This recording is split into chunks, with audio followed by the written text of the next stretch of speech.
I'll headline.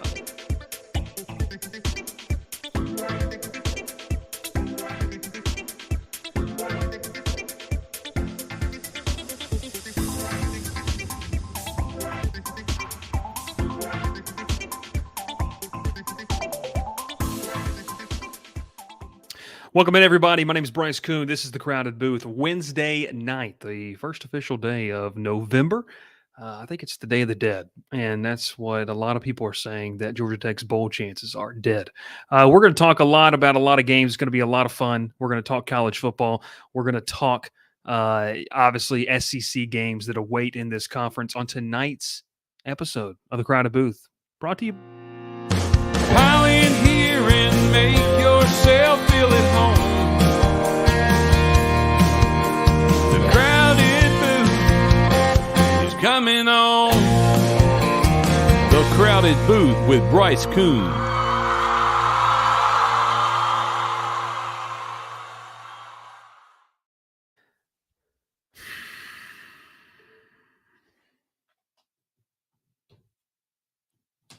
I officially blame you. I 100% blame you. 100% blame you. I mean, you're not going to blame yourself ever, so I do understand that. No, when you always say brought to you by the Crowded Booth, and then boom, always. I've always timed it perfectly. You go, and then I'm like, no, you can't. You don't just throw that in there. It is. It's okay. It's okay. We're all right. Hey, Week 10 is here, and man, we're excited to talk about some college football tonight. A lot of big games. Obviously, in the SEC, you see the thumbnail. SEC big games await here.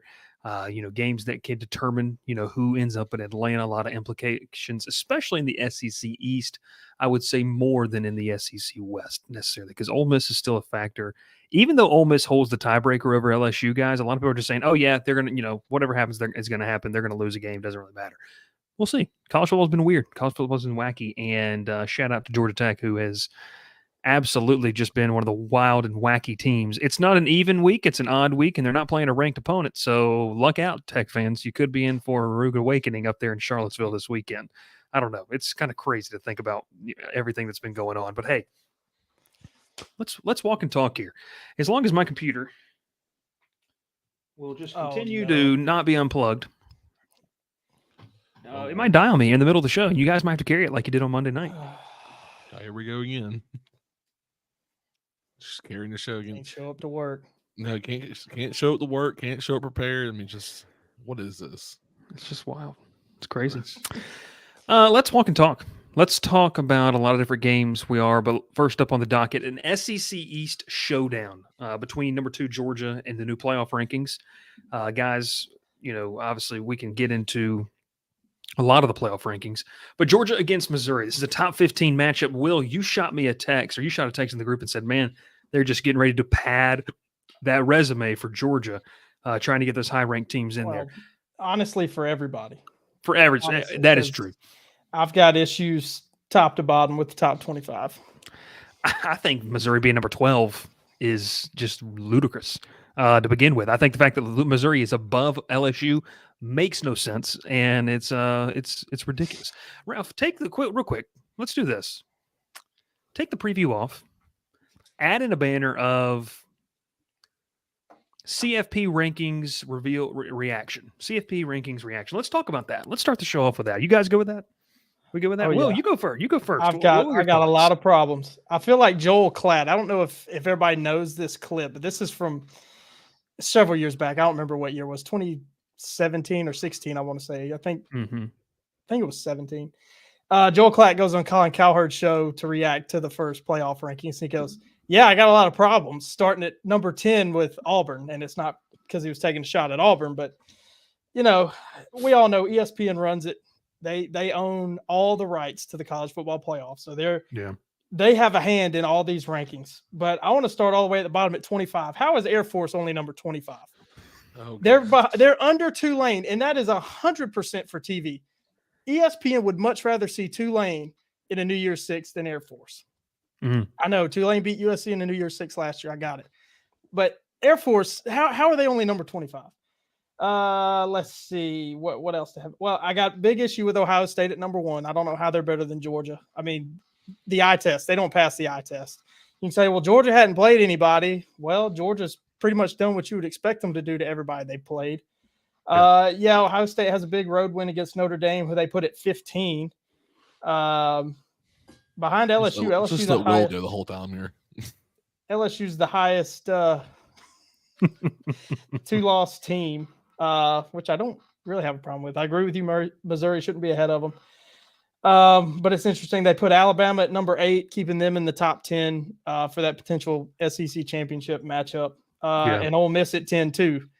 So they, I think they're just the ESPN makes the rankings, and I don't like it. I was texting y'all, said the committee is smoking crack because what they've seen is not what I've seen. Yeah. Well, and so let's pose this.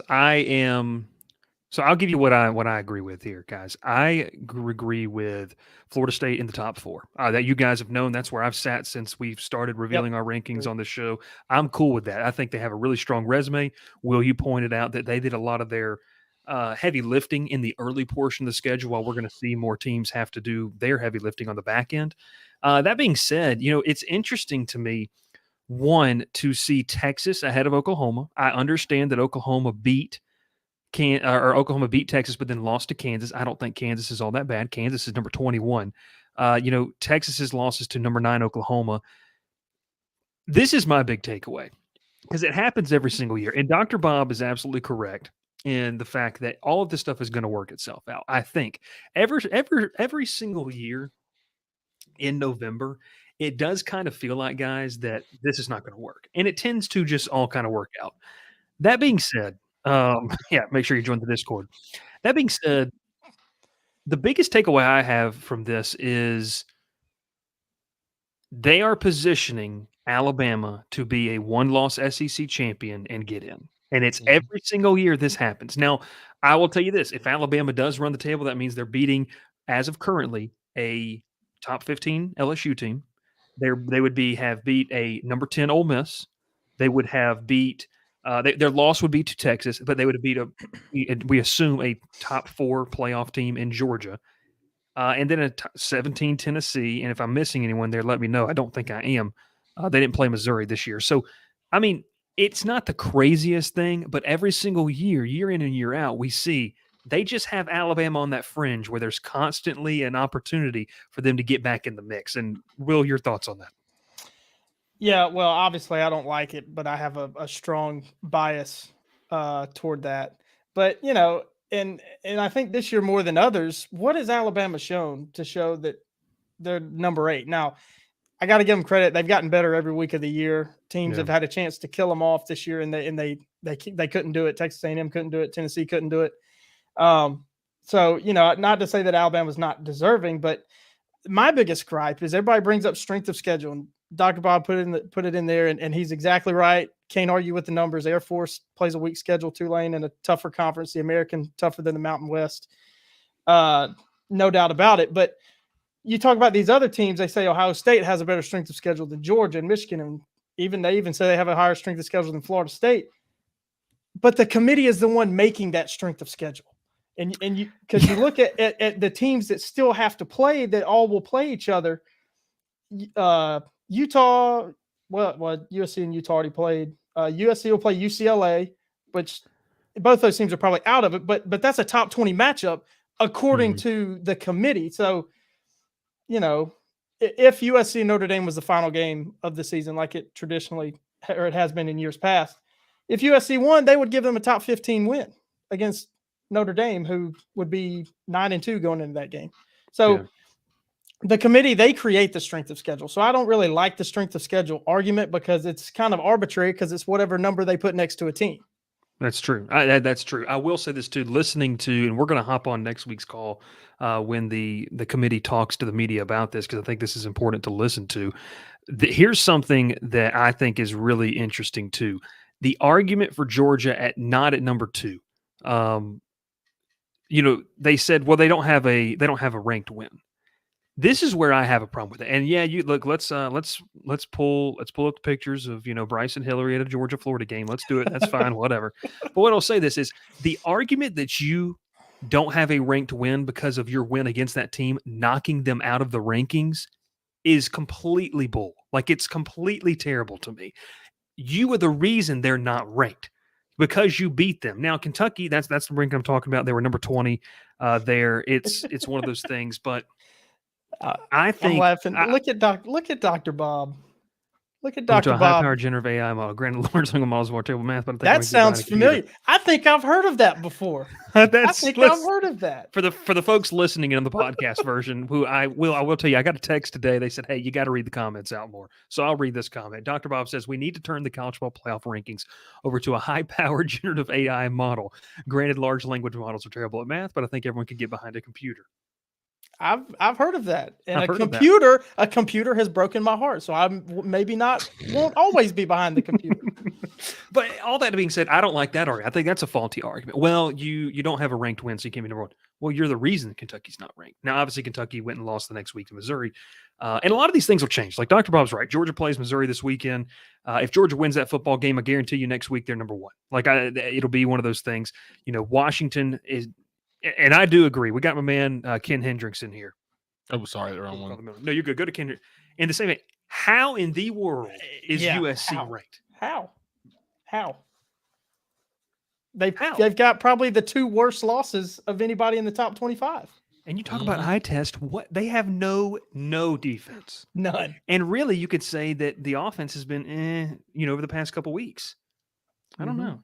And going back to what I was saying, the committee making the strength of schedule, making the resume, they put Ole Miss at 10 and Missouri at 12 for Georgia. That gives Georgia a top 10 and a top 15. Should everything play out, Ole Miss will stay top 10 wins for Georgia that they would not have had. And, everybody says Georgia didn't play anybody. Now now look at the rankings. Yeah. It's whatever number people put next to the logo.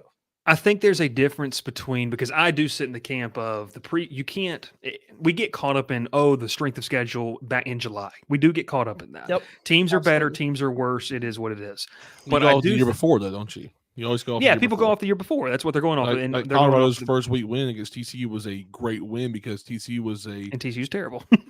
They were in the national championship game last year. That's the reason why they were so good at the beginning of the year. And Colorado's a real deal. No, they're not. Yeah. So I do agree there. I think that we have to take a step back because I think, Will, what you're saying, because the CFP and ESPN make these rankings, yes, it's kind of like it doesn't make any sense. Like if you took that practical point in any other line of business, people say, whoa, that's not right. Like you don't get to do that. Here we just accept it. We're just okay with it. We call that collusion in other fields. Yes, it's collusion. It's crazy. I do think it's okay to say that Georgia's schedule is harder on the back end than we originally thought. Absolutely. I'll throw a bone here. I even do believe the game against Georgia Tech will be harder than a lot of people thought, because of what Georgia Tech's done. So, you look and see. We'll see. I mean, it's an even numbered game. It's an even numbered game, so they're going to have a lot of success in Atlanta. But, overall, and Ralph, we can go to you and get some of your thoughts on this.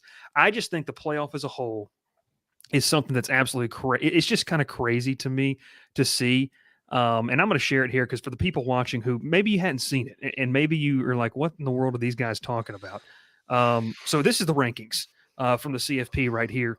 Ralph, any issues that we haven't talked about or things that maybe you wanted to point out about this? Well, y'all made my comment about USC. That was my only one. I think I texted y'all both USC at 20s. I don't agree with it. I don't think USC is a top 25 team in the country. I mean, it's who they are. It's their brand. Yeah. You would think that the USC we've been talking about in the offseason, Caleb Williams, all those high-powered, receivers he's got, all these transfers, they're going to do big things this year, and they just have not shown up one bit. Mm-hmm.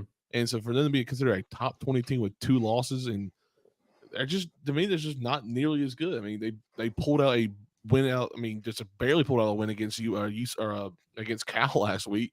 They shouldn't have won it. I mean, if Cal gets the extra point, they go to overtime. I mean, it's just you showed me nothing this year where it shows me you're a decent, at least a top 20 team. Will, I agree with you. Air Force at 25 is a joke. They used to be higher. They're better. It's like, have they watched? Better than USC. Have they watched the games? No. Have they watched the games? Not. Did they just look at record? What Kansas has done this year, what Oklahoma State has done this year, and Tulane has done this year is that they've done better than USC. Another note to keep an eye on, guys, here, I mentioned the Alabama conversation, is you just brought it up, and we're going to talk about this game a little bit later on in the show, but the fact that Oklahoma State gets that number 22 ranking, that's going to be another feather in the cap of Oklahoma if they beat them this weekend. Again. You know, all of these things, it's set up to, if you sit here and you really think that people don't look at this from a TV rating standpoint, you're living in La La Land. Like, you're living in a make-believe land. And I'm going to be honest with you. You're living in a land that I wouldn't mind being a part of. I want to see the best teams play. I want to see the best teams play regardless of the brand value, what logo's on the side of their helmet. But guys, you look at that top four and especially the top three. Ohio State, like you said, Will, have they taken care of business and won the games, whether in a good fashion? Yes, they have. Are they the number one team in the country? I haven't seen anything to tell me that. Michigan, we're going to see, over the next couple of weeks what it is. That's a whole nother conversation, by the way, in Michigan. Yeah. To me, the only team that has warranted and has the resume so far to be in that top four is Florida State. It's Florida State for me. You can make a case that Washington should be in there. You can make a case maybe that Oregon, and maybe you can make a case that Georgia has, because when Georgia has had the opportunity, they have dominated. I mean, the two teams that they've played that people said could give them trouble, and I'll say this, it's really easy for people to laugh at, Florida was never going to beat them anyway. It's not the same thing you were saying on social media without Brock Bowers and all this kind of things before, last weekend. So they dominated Kentucky. They dominated that. I think it's going to be very interesting. I want to get you guys this because I'm not going to answer this. I want your takes on it before we roll on to previewing some of these games. Really interesting team, or two teams for me in this playoff. One of them's the one I cover, and another one is a team that I also cover on the side played. Louisville and LSU. Yeah, is there a path? Is there a path for them? Louisville. Yeah, is there a path? Because let's paint a picture where Louisville wins out and beats undefeated Florida State to get into the to win the ACC title. They're going to need help. I think a 2-loss LSU team's got a good case, but they're going to need help as well. So is there a path, do you think? And it might require chaos, and that's fine, but I want to get your thoughts. Will, you go first. I don't know how Louisville's number 13. I mean, we saw them week one, and I know teams are completely different. Teams get better, they evolve. Week one, and I know Louisville beat Notre Dame, but Notre Dame was what, their third ranked matchup in a row, second one on the road, back to back. I don't know how Louisville's number 13. I just don't. I don't see it. They don't pass the eye test for me. I was going to say the same thing about Utah. Utah's offense is feeble. It's about Iowa level at this point, and you have them at 18. I don't really understand it. But then again, if Louisville wins out and wins the ACC, I don't know how you keep a one-loss conference champion out with a win against Florida State in the conference championship game. I think that would have to come down to how does it shake out in the Pac-12 and the Big 12? I mean, Texas and Oklahoma, do they play each other again, and how does that game go? Washington and Oregon looks like they will play each other again, although Oregon still has to play USC. Still a lot to happen out west too, but both need help. Obviously, LSU needs a lot more help than Louisville because LSU, they can win out and still not make the SEC championship game. That would go to Ole Miss. How wild would that be to see Ole Miss in Atlanta? A rematch with Georgia. I think that would shock everybody. Well, and I'll tell you that in that scenario you just described, if Ole Miss does that, if Ole Miss wins out and they beat Georgia, and then I guess they potentially beat Georgia again, that's a playoff team. Like, that's a playoff team to me. Two wins against Georgia. I mean, absolutely. In the span of a month, I don't know. Well, it's crazy. If LSU beats Alabama, then okay, Ole Miss has to beat Georgia in the regular season to get there. Okay. Yeah. Never mind. Here's the scenario: is that LSU needs Ole Miss to lose one more conference game, and LSU has to win out. If Alabama wins out, they're just in because they hold the tiebreaker. Beat Alabama. Yep. Yeah. So it'll be interesting. Very, very interesting. Hey, we're gonna keep talking college football here, but hey, little impromptu reactions. Those good content right there. Spent 20 minutes on it. That's fine though, because there's no deadline. We'll rock and roll as we continue to go here. Let's take a look at the first game on the docket tonight, and it's a game that we kind of alluded to, guys. Georgia, the last I looked, was a 15.5-point favorite. This was on ESPN against Missouri. Guys, I think coming into this stretch out of the bye week, the concern was obviously Brock Bowers. Brock Bowers this, Brock Bowers that. We saw last Saturday, and I know you guys talked about this on Monday. This team has weapons, and those weapons stood up big time. Lunch Pail Lad, that's the nickname that my boy Palmer gave him. He said Lunch Pail Lad was back at work. What he brings, Ra Thomas, Dominic Lovett's going to get to play against his old team. This is not to disparage anything that Missouri has going on, but I don't know how you stop this offense if they're really starting to hum along. I think it's also time, and I've seen a lot of people start to make this comparison or this conversation, and I think that I'm ready to make the statement here on this show. We need, nationally in football, we need to start recognizing what Carson Beck's doing and the job that he has to do to be able to quarterback this offense, to lead this offense. And Will, you saw it a little bit in that Auburn game. He's not getting rattled, and he just Not looks at all. comfortable. So, your thoughts on this? What maybe is a path for Missouri to win this football game? Because Missouri's good. Brady Cook's good. Luther Burton's really, really good. They got a lot of weapons. In Sanford Stadium, 3:30 game. It's going to be rocking. 92 plus, 1,000 plus is going to be nuts. I don't know. That 15.5 points is a lot. I do think Georgia wins this game. Yeah, I like Georgia to win this one too. I don't know if they can cover that 15.5. That's a lot of points for an offense as good as Missouri's. But for Missouri to win this game, they're going to have to create turnovers and not just one or two. They may need 3 to do it. And they're going to have to score every time they get the ball. I mean, There's no question. Pete agrees. That's why he's up here. He feels strongly about that the Missouri Tigers, his cousins. Okay, nobody needs to see that. Not safe for work. Not safe for work. Pete Gate, absolutely. You need to get down. Create turnovers, maybe 3, and that's asking a lot. They're going to have to create chaos defensively. And, I think they've got the talent, especially up front, to do that. They can slow down Georgia's running game, but I don't know that it matters because Carson Beck,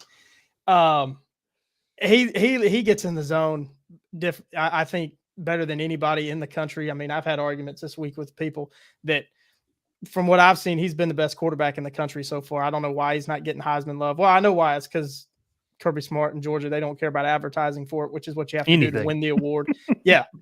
And especially being at home, if this was at Mizzou, I would be all over Mizzou covering that 15-point spread. But I think Sanford Stadium is going to be too much. Yeah, I sit there with you, Ralph. Before we go to you, I want to bring up Dr. Bob's comment here. The one thing about Missouri is they do have a lethal passing game.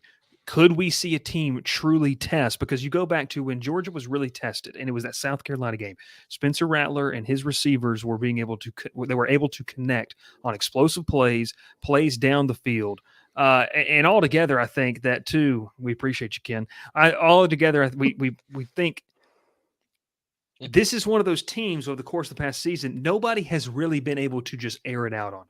The only team that has over 4 quarters was really C.J. Stroud and Ohio State in that Peach Bowl game last year, and you saw what happened. If Missouri gets this passing game going really early and finds a connection where, it's not just a guy. It's I can't remember the other 2 guys' names, but they got 2 veteran receivers, and they also have Luther Burden as well. Theo Wees Jr. and Mookie Cooper. Yeah, those 2 guys. I mean, you get that group moving, Ralph, that's the recipe for me. Like, if they're going to win this football game, air it out and continue to, move the ball kind of at will over the course of 60 minutes. I'll just say this, Ralph, before we hand it to you. It's really hard to play a full 60 against this Georgia team at a high level. Yeah, and you just kind of hit it on right there. It's playing Georgia for a full 60. It truly is. I mean, because they had some of the best depth in the country, hands down. I mean, you got 5 stars behind 5 stars behind 5 stars, and that's just how they are. They're loaded at every position. It feels like, except for running back right now, because it feels like their running game just been abysmal this year. And I say that after last week they ran the ball very well. So, if Georgia can continue to run the ball or get the run game going this week, this is kind of the game like, okay, run game's got to eventually find its way because we're going to face a better defense that can stop our passing game eventually. That's what's going to hurt us later on. It's the defense actually stepping up and stopping Carson Beck. So if Georgia finds a way to get the run game going early on this year or in this game, I see them pulling away later on, maybe like third quarter. But Missouri has a way to stop Carson Beck, keep it close, go into the fourth quarter, keeping it close, and just kind of chipping away at Georgia. Then I can see there's a chance. I do. I mean, I like Brady Cook. I like Cody Schrader. Both of them have been very good this year. If Cody Schrader is almost getting to 6 yards to carry, I mean, that's Yeah. just that's incredible, honestly. Yeah, no, and Schrader had a nice game, I believe, against Georgia last year. Didn't get a ton of carries, but had high volume in what he wanted to do. Another big thing, and Dr. Bob just hit on it, Missouri's coming off a bye right there as well, and that's huge too. Here's a big stat that I think is going to play a big role in this. Georgia is 100th in the country in opponent red zone conversion rate. So teams are having success when they get inside that 20-yard line. The problem is they are 4th in the country in red zone trips allowed. It's really hard to get down there against them. So, I mean, hey, Don't that just- might have been a social media clip moment right there. And, hashtag Beatgate. There you go. We got to love it. I'll restart it. I'll restart it here. The stat that I think is going to be really huge, obviously, is the red zone conversion. Georgia is 100 in the country in teams converting inside the red zone. Once they get inside the 20-yard line, they have good success against this Georgia defense. But when you're ranked 4th in the country in fewest red zone, trips, it's hard to get there. And so I think that one thing with Missouri, and having watched them obviously this year when they played LSU, is yes, they can throw the ball. It's an efficient offense. Brady Cook doesn't make a lot of mistakes, but hostile road environment, something that he hasn't faced before, with this unit, with this team. How does that translate? I still think Missouri could lose this game and still feel really, really good about their season. I don't think it's going to be a 4-0 final. That would be absolutely wild. What do they call it? Scoregami? Would that be scoregami? He's talking about the softball game. We know Jonesy's a big softball fan. Yeah. Big college softball guy. Scoregami. That's exactly what it is. Scoregami. But I think, another role here, Missouri ranks 61st in the country defensively on third downs. Georgia's the number 1 defense on third downs, and they flex their muscles against Florida. And pass rush is really starting to come on. I think I like Georgia in this one. I think we're all in agreement here. Georgia, the spread's a little iffy. I would feel comfortable saying maybe a 10 or a 10 to 12 point win. If this was like 10.5, I'd probably take it. That's where I sit with it. But yeah, over under at 54.5. Seems kind of low. That does seem low. Yeah. That does seem low. Let's move to the next game where things will not be low, because this is going to be this, guys. I've got 2 more things to talk about this game, and then I'm going to talk about this game on Saturday morning. You can catch that too, but I won't. That's fine, Ralph. Okay. I appreciate that. Appreciate the support, man. National TV debut on CBS Sports at 11:45. If you're interested, I'm going to be hopping on and talking about this game. It's going to be a lot of fun. Ralph said, screw you, so it doesn't matter. Appreciate that. LSU, Alabama. Will, I'm going to go to you first. I've got a lot of things I can say about this game, but I want to hand it off to you guys because I think this is going to be something that's really interesting, and it's going to be a crazy game. Oh, okay. Just go ahead. Yeah. Go ahead. So talk. Oh man, I think this Alabama, just overall top to bottom, head to toe, is better than LSU. I think the running game, they're going to kind of do what they want to do. They've got big bruisers up front that are really good in run blocking, and they're going to create holes for Milroe, McClellan, everybody for Alabama. And then we know how susceptible LSU is in the secondary. I think Alabama's just going to eat him up. Milroe throws probably the best deep ball in the country, at least with consistency. So I think Alabama wins. And at 3 points, I think that's being generous to LSU. This can be a shootout. I mean, the over-under's at 60 on this one, and that sounds low to me too because LSU can score. But I'll say it again, Alabama has been getting better every single week. Nobody's been able to slay the dragon that is Nick Saban in Alabama this year, and I think they keep rolling. They've got more momentum than anybody in the country, and it hurts me to say all that, but they're really good. Yeah, I agree with some things you said there. I think that it's one of those things too that's what is it, 60.5? You said 60.5. Ralph, you go, and then I'll give my thoughts. I'm gonna try to hit on one thing, and I think it's just the only thing that's, to me, I know more about this week's game, is that LSU's offense is unreal, top to bottom, unreal. I mean, this is a high-powered offense. They score a lot of points. They can't stop anybody that defensively, which is hurting them, very, very much so. Jaden Daniels has played some of the best football in the country this year. Should be there in New York in the season, hands down. I think Bryce has said that enough already. I think LSU's offense can do enough to win this game. Stopping Alabama has been a problem for a lot of teams this year, is beating them. Tennessee did it for the first half. Tennessee looked like they were going to run out of the stadium with the easiest win ever in that first half, and then lost because they just could not score in the second half and could not stop Alabama. I don't think LSU's going to do that. I think LSU's going to take advantage of what they've done all year, is just score a lot of points, move down the field, and they've done pretty well with keeping time of possession. Get Alabama off the field offensively. Don't let Milroe have a chance to throw that deep ball like he has all year long. Don't get beat deep so many times.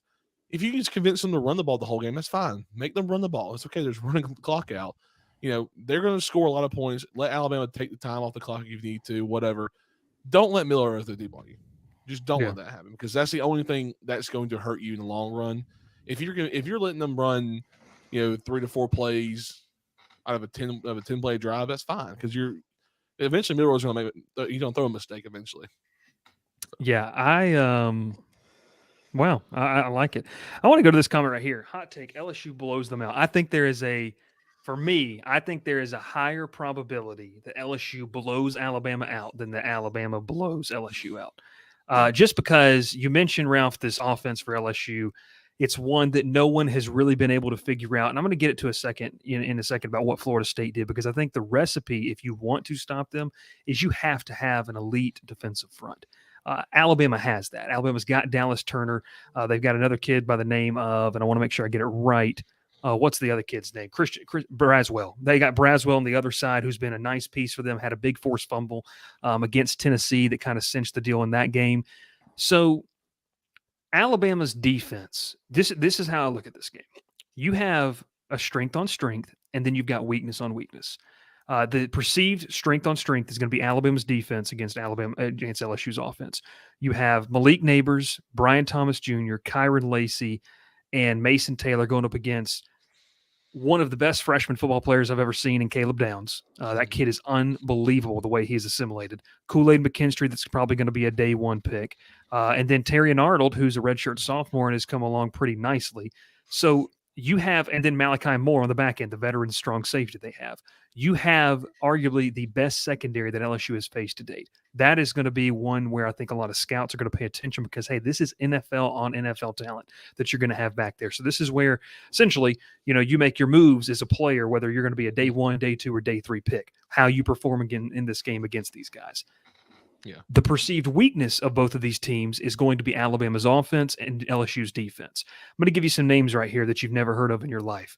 Jeremiah Hughes, Sage Ryan. I'm going to keep going here.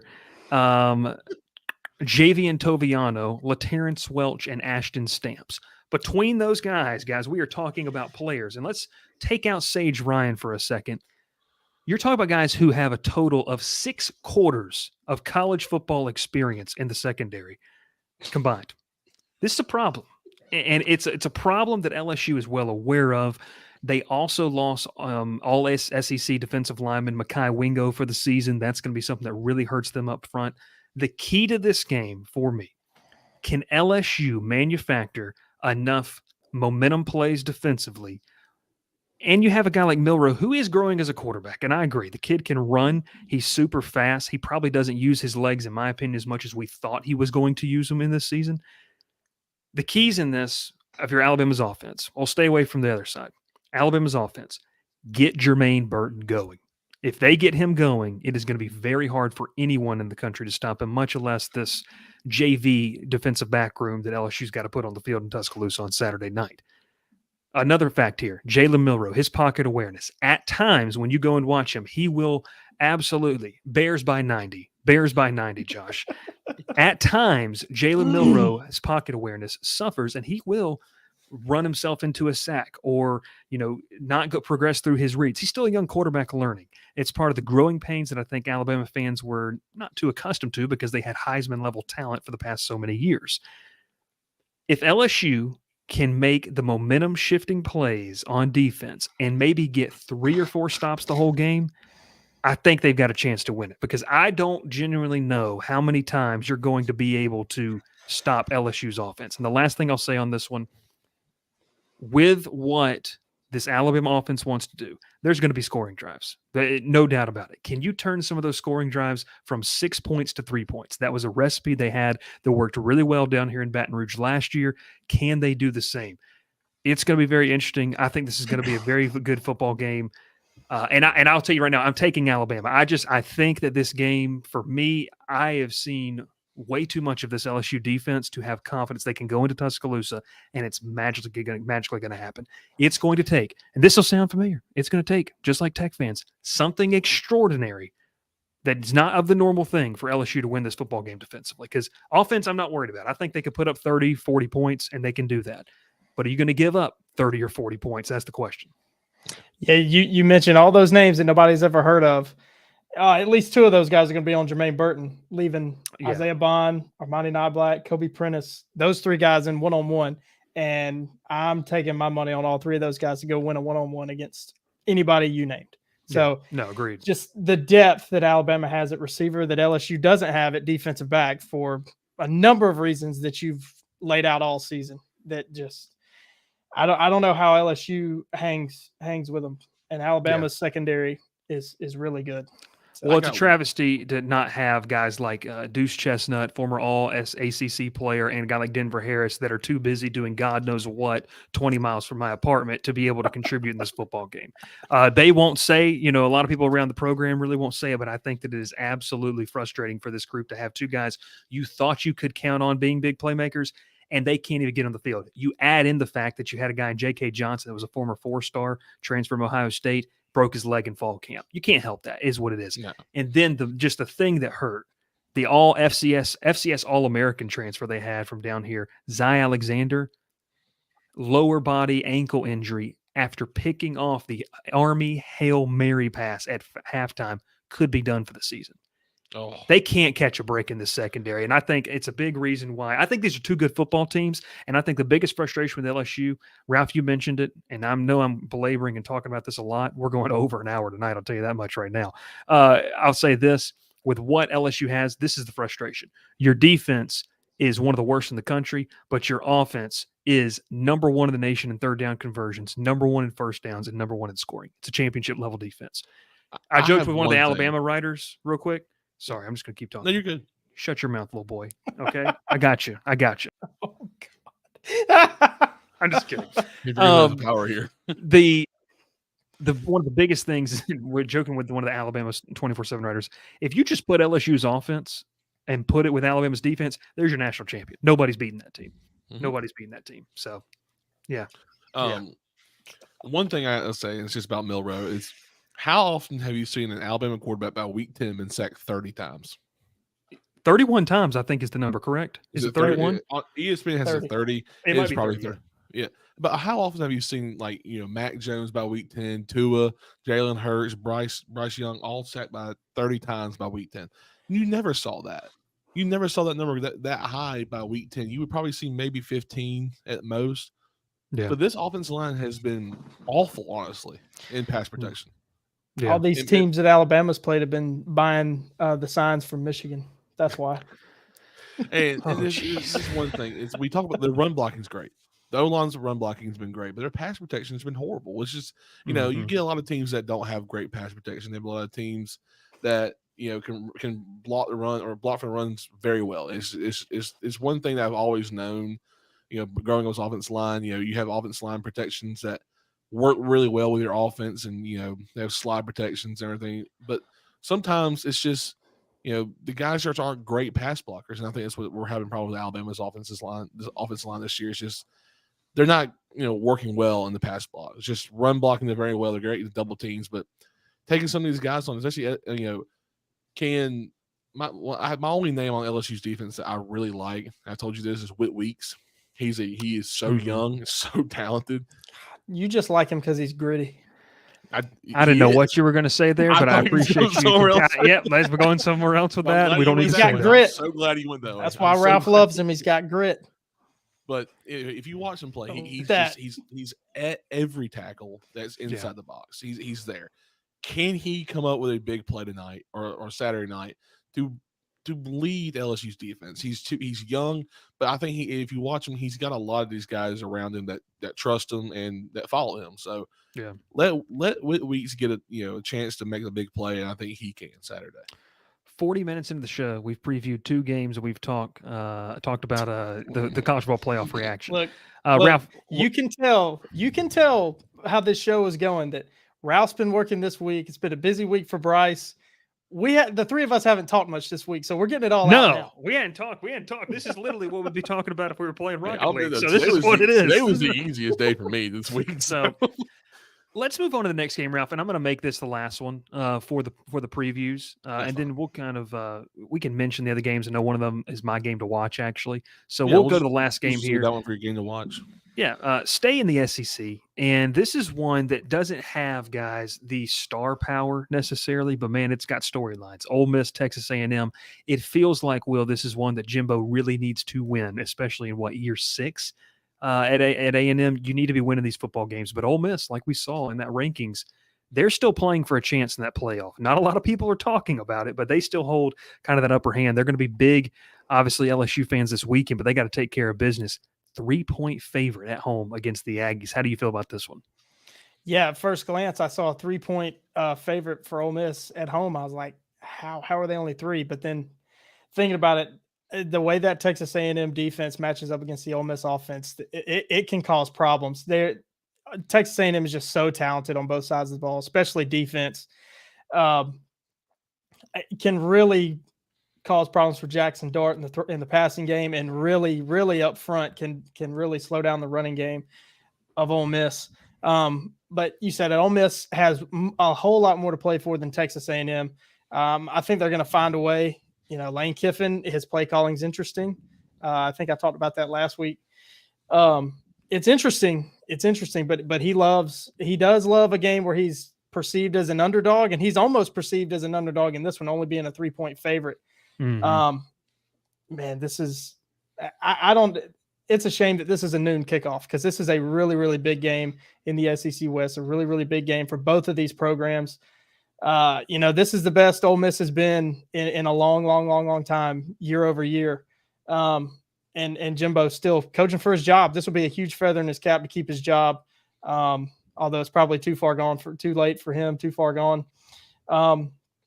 I like Ole Miss in this one. I like them to cover that 3-point spread. I think Ole Miss is just too good offensively. And I think their defense, they can make plays. This is a much improved defense under Pete Golding. It is. They can make plays when they need them to. We saw that against LSU in that high scoring affair. A lot of defense coordinators want to shield their eye when they see that final score. But if you really watch the game and you looked what they were able to do, they did make big plays. Well, you mentioned it's a shame this is a noon kickoff. The only reason is because I guess it's not terrible if you got a full free Saturday, because you get to watch this one, then you roll in straight to Georgia, Texas, Georgia, Missouri, and then Alabama, LSU. And Austin Bodley says if A&M would get rid of these grown man dancing in overalls, it might become a contender. One of the cringiest things in the SEC. I completely agree, Austin. It's awful. It's absolutely terrible. I'm with you, Will. 3 points at surface level, you're like, how? But man, A&M, I think what has been lost in this cloud over A&M over the past couple of years is, while the talent accumulation on the offense hasn't paid off, it has defensively. They've got good guys offensively, but I think that they've got guys defensively that you're seeing that these guys are day one picks. They accumulated so much talent. It's going to be interesting. If they can control the line of scrimmage against Ole Miss, they're going to be able to win this football game, but can their offense do enough? I don't know. That's the question. Can the offense be consistent enough? Can Max Johnson make enough plays to win you a football game? That's going to be my big question. That's why I'm taking Ole Miss in this one, but I think it's going to be a really good football game. Ralph, your thoughts? I think what we said from about the first 4 weeks about Ole Miss is, can Quinshon Judkins get going? He's finally got there. He's finally getting going. This offense has looked a lot better. The last 4 weeks has been really good for this offense. I think, dating back to the LSU game when he really had his best game of the year, they've played better, I feel like. So if Judkins just continues to play well, this team wins games. I think that's just their offense revolves around him. I know Jackson Dart's been their star this year, but honestly, if Judkins is playing well, Jackson Dart does not have to carry all that weight. I like that. How about their offense is that they can focus on one guy, but they still have 3 or 4 great talents, behind those guys. So, bless you. Sorry. Sorry. Shouldn't have done that. Jonesy's going to get on you now. You shouldn't have done that. I know. But but look, Ole Miss's defense has come up with enough defensive plays this year to actually win games. In that LSU game, just did enough. Just toward the end, they didn't care if they stopped LSU, 3 or 4 times during the game. They just cared for that last drive that they stopped them. That's all they needed to do to win the game. Same thing as A&M. I don't think A&M's offense is good enough to really compete in a shootout against Ole Miss. But if Ole Miss has to do a shootout, they're willing to go to that, and they can win those games. We've seen it in the years past and going to shootout. So I think the last one they lost was that Alabama, and the one in 2020 when was that Kiffins' first year? I think. I believe that's correct. 2020 was Sarkisian, wasn't it? At Ole Miss? Yeah. Oh, I thought you were talking about Alabama. I'm sorry. Yeah, Ole Miss was Kiffin's first year was 2020. You're right. Yeah, and I think that year they played Alabama at home. It was a shootout with Alabama, and everyone thought Alabama had a chance to, or Ole Miss had a chance to win. I want to see if I can pull the final score real quick. It was 63-48, just a last-minute pull away from Alabama. It was just a shootout from both teams. Ole Miss in those games has a higher chance of winning to me. So if Ole Miss can make it a shootout, I like Ole Miss in this game. I think the 3 points is good. Yeah, no, I think we all sit with the Rebels right here. Hey, fantastic with college football. We're going to have some more games to watch, best bets coming up right after this. Your soap is ugh, and your body wash is a synthetic detergent. But you're not a dish. You're a man. Switch to Dr. Squatch Natural Soap for Men. For men who build things. Open pickle jars on the first try. Slay dragons. And let their daughters braid their hair. Men who like to feel good and smell titillating. Dr. Squatch takes you places you never thought you'd go. Naked. We welcome you back to the show here on a fantastic Wednesday night. I want to shout out another good sponsor, Hamilton Mill Animal Hospital up in Buford, Georgia. Big shout out to them. Fantastic joining the team, so we appreciate that as well. Yeah, absolutely love it. It's fantastic and it's great. Dr. Williams himself up there, manning the doing a great job. So shout out up there in Buford. Go check them out. Let's talk about, guys, our games to watch. I'll go first because it's the potentially final rendition. This is a sham, a travesty. It's everything that is wrong with conference realignment and everything that's wrong with college football in 2023. And how is this not on Thanksgiving weekend? That's the bigger question. Who is making the schedules over there? I don't know. So without further ado, Bedlam, ladies and gentlemen, my game to watch, number 22 Oklahoma State versus number 9 Oklahoma. I mentioned this when we looked at the rankings, guys. This is a game for me that, one, Oklahoma still has a chance. We saw the committee show that. They're going to probably, if they win out, get a chance to play Texas again. This is another feather in the cap. But I'm telling you one thing, Mike Gundy and this Cowboys team would love nothing more than to spoil Oklahoma's last season in the Big 12. I think it's going to be yes, exactly. Rest in peace, Bedlam. That's my game to watch, though, for real. Rest in paradise. Rest in paradise, Bedlam. Hashtag willpower. Ridiculous. I'm feeling fiery. I'll explain why I'm. We're gonna go your game to watch fired now. up. Oh wait, We've got an unauthorized sponsor on Will's shirt, but that's fine. We'll let it pass. What's the sponsor? I don't know. I don't know. Whatever. Anyways, keep it rolling. I didn't change your game to watch, but you go ahead and start talking about it. I got you. Yeah, I'm staying in the Big 12. Cincinnati playing host to UCF. Both of these teams are winless in the Big 12. This is an old American Conference rivalry turned Big 12 rivalry. Bryce hates it that I'm going with these. I just love that you just pick these games that like people have to find out how to watch. Like it's like they've got to go look. It's FS1 at 3:30. Yeah. So what channel is it on? FS1. Yeah, exactly. Like it's a big game. Who's calling that game? It's at Nippert Stadium. Watch it. It. You need to watch yourself there. We'll go ahead and talk about it. Somebody is going to come out of here with their first win in Big 12 play. So UCF Cincinnati. That's why. Because Bryce took mine, taking Bedlam. Yeah. It's a good one, though. Yeah, it's an interesting game, I think. It is. Go ahead, Ralph. I think Bryce already knew where I was going to go with mine. I said it last week I was going to do it, but You did. it's a big game in the conference. It truly is. It really The is. Battle You're of right. the Belt, the Troy versus South Carolina. Now explain that for people You who gotta don't know say what the who heck that means. is. I'm getting Nobody there. knows what I that was is. saying it as you both cut me off, idiots. Troy versus South Alabama Thursday night, 7:30 in good old Veterans Memorial Stadium in Troy, Alabama. This game has a lot of preludes to who can win the Sun Belt West, who can pull out of the Sun Belt to face whoever comes out of the East. Right now, as it is Not right James now, Madison. it won't be James Madison. Sorry, I hate that.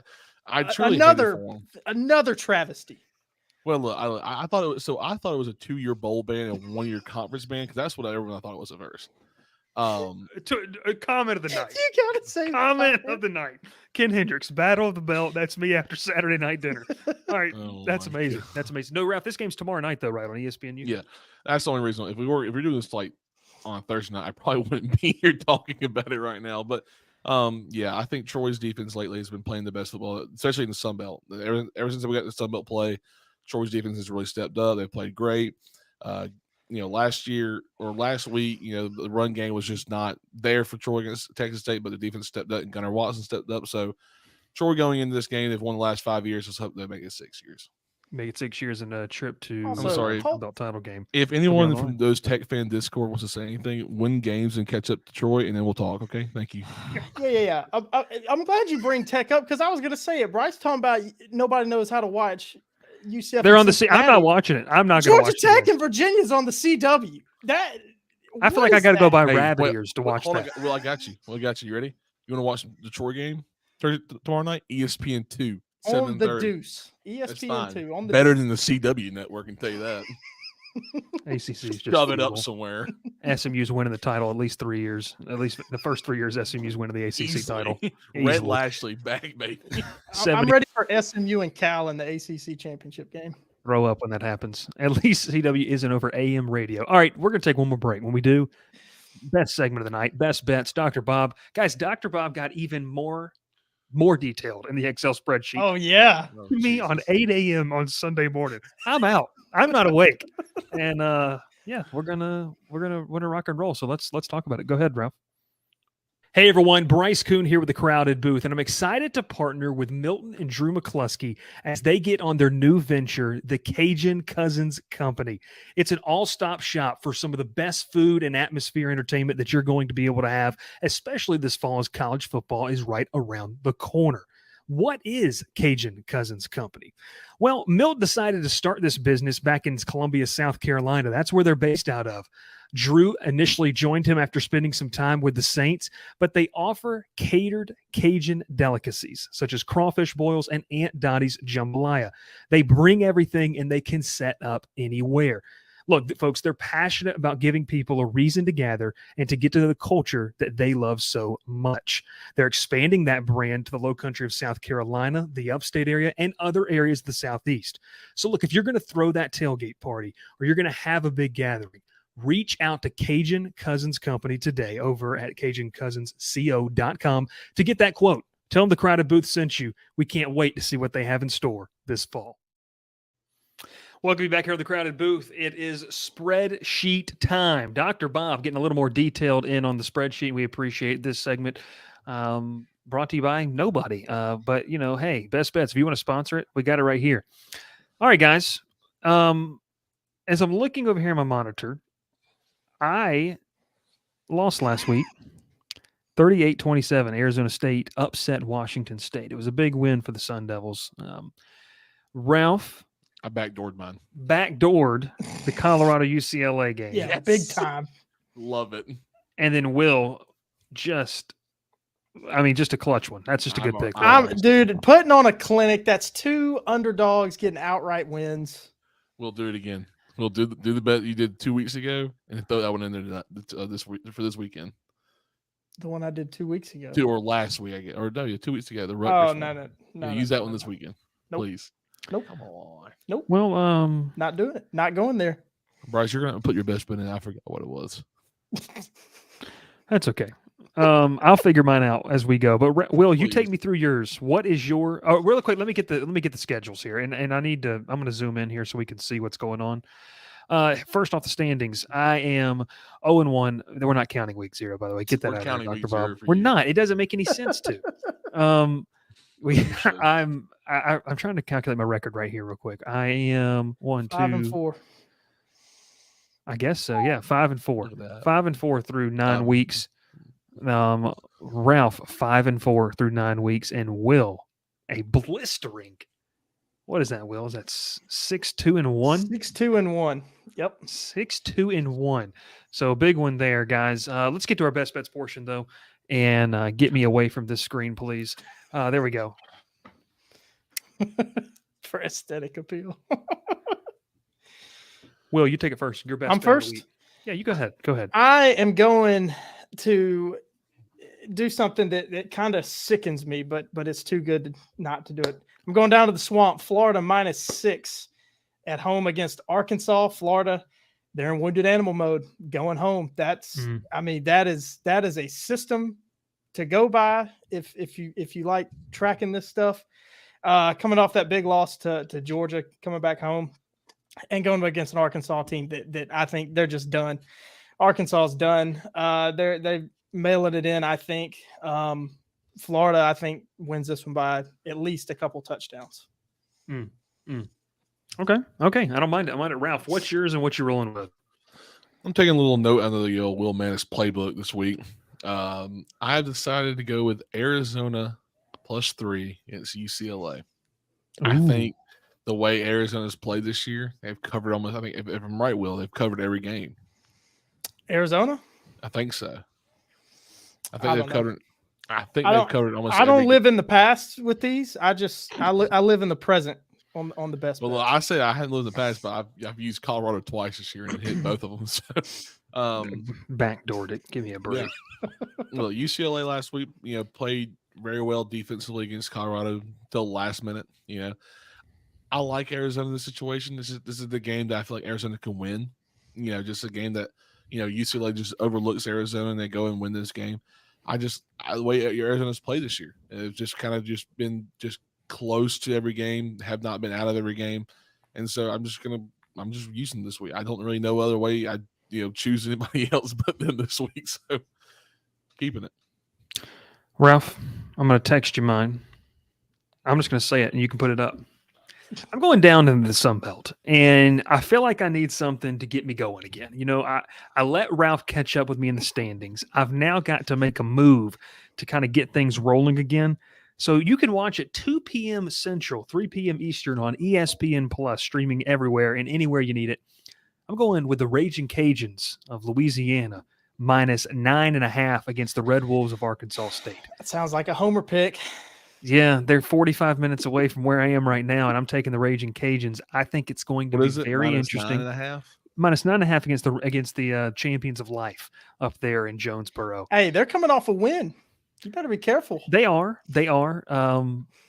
Yeah, it was either this or like what am I going to take? Virginia -2.5. Well, I'll What are say we this, doing? though, I would. That Bryce, made to back my you up list. here, Louisiana's come off a very big win against South Alabama last week. So See, letdown Ralph, spot is what you're Ralph, saying. Ralph, what you do is you like to prop up South Alabama when it's, but then you tear them down when they're No, playing he Troy. He left. He's out of here. Hey, before I we got- get out of here. I got one more before ahead. we get out of here. Okay, I got the red on. If you know me, I don't wear a lot of red, hardly at all. This is the only red that I've got. Awful news in the sports world came out tonight. The legendary Bobby Knight passed away on November 1st, the former Indiana basketball coach. So for him, in honor of him, that's why I'm all fired up. Love Bobby Knight. I'm wearing red, fired up for Bobby Knight. And just tragic news.